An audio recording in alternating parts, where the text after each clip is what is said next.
Se vivesse nos dias de hoje, Dom Pedro II provavelmente teria o celular mais moderno do mercado. Seguiria a NASA nas redes sociais e gravaria vídeos em alta resolução para seu canal sobre astronomia. Se tivesse uma boa renda, financiaria com certeza a descoberta de novas vacinas para a pandemia. Caso contrário, poderia ganhar seu sustento com uma startup de inventos e patentes. Uma coisa é certa: Dom Pedro II nunca morreria de fome, pois poderia dar aulas online das mais diversas línguas. Nós poderíamos afirmar que Dom Pedro II seria hoje em dia um nerd, mas o mais correto seria dizer que ele foi um nerd 2 séculos atrás.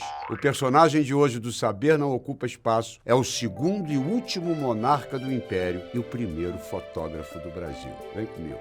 Vitasay apresenta Saber Não Ocupa Espaço. Como todos nós aprendemos na escola, no dia 7 de abril de 1831, pelas mais diversas pressões políticas, militares e familiares, Dom Pedro I decidiu exilar-se em Portugal e abdicou do trono em favor de seu filho, que tinha apenas 5 anos de idade. O pequeno Pedro de Alcântara, João Carlos, Leopoldo, Salvador, Bibiano, Francisco Xavier de Paula, Leocádio, Miguel, Gabriel, Rafael, Gonzaga. Olha o nomezinho. E se você achou o nome de Pedro II muito grande, é porque você não viu a agenda do menino. Ele acordava às 6h30 da manhã, começava a estudar às 7 e ia direto até 10 da noite, quando então ia para a cama para dormir. E nesse período todo só tinha 2 horas para recreação. Claro que com essa carga horária não dava para ter muitos amigos. Em compensação, transformou-se num leitor voraz e interessou-se pelos mais variados ramos do conhecimento, como filosofia, geografia, geologia, medicina, direito, religião, música, teatro, química e poesia.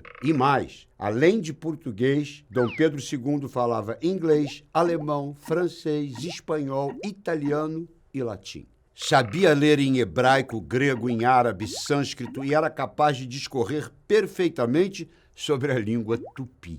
O garoto era ligado em tudo que havia de mais moderno no mundo. Só para vocês terem uma ideia, em agosto de 1839, foi anunciada na França a invenção do daguerreótipo, que foi o precursor da câmera fotográfica. Pois 6 meses depois, em março de 1840, aos 14 anos de idade incompletos, Dom Pedro II comprou o equipamento e tornou-se o primeiro fotógrafo brasileiro, paixão que ele cultivou e incentivou por toda a vida.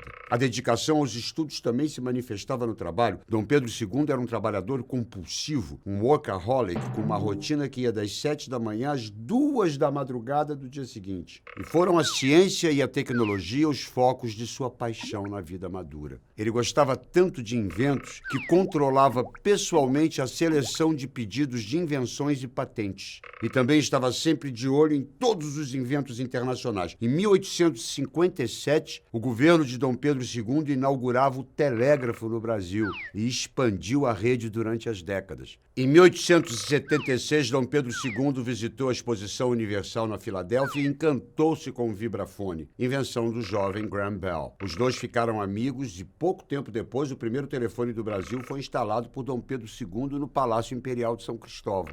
Mais tarde, ele criou a primeira companhia telefônica do Brasil. Pedro II também adorava viajar para conhecer o mundo e em suas andanças conheceu figuras ilustres como Victor Hugo, Nietzsche, Charles Darwin. Interessou-se também por compreender a febre amarela e procurou o químico Louis Pasteur para conhecer as causas da doença. Foi assim que ele acabou ajudando na fundação do Instituto Pasteur na França, que hoje em dia é uma referência para todo mundo. A imagem de Dom Pedro II na comunidade científica era excelente. Respeitado no mundo inteiro, o imperador brasileiro se tornou membro de sociedades de pesquisa como a Royal Society da Inglaterra, a Academia de Ciências da Rússia, as Reais Academias de Ciência e Artes da Bélgica, a Sociedade Geográfica Americana e a Academia de Sciences da França. Foi o primeiro astrônomo do Brasil e chegou a descobrir uma estrela em seu observatório particular. Seu aniversário, 2 de dezembro, foi escolhido para ser o Dia Nacional da Astronomia. Dom Pedro II, que reinou o Brasil durante 58 anos, nunca quis ser um monarca. Ele mesmo registrou sua verdadeira vocação num diário com a seguinte frase: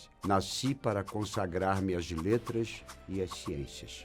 É curioso pensar que, enquanto existem tantos negacionistas no século XXI, há 2 séculos o último imperador do Brasil amava as artes, a tecnologia e a ciência. É isso aí, minha gente. Saber não ocupa espaço. O oferecimento VitaSai.